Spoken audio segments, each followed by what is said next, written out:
Naniniwala ka ba na yung Diyos Ama, Diyos Anak at Banal na Espiritu ay iisang Diyos lang o yung tinatawag na Trinity? Naniniwala ka ba doon?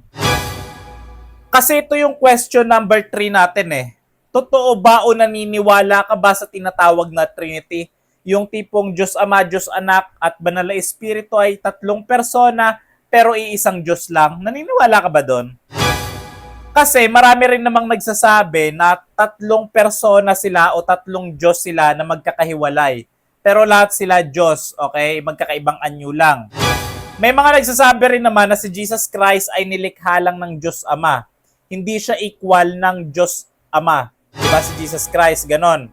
May mga nagsasabi rin naman na mas nangingibabaw kay Jesus Christ yung pagiging tao kumpara sa pagiging Diyos. Hindi siya Diyos, ganon. Ano dun yung pinaniniwalaan mo? Ilagay sa comment section at titignan ko yung comment nyo para sa ating question number 3.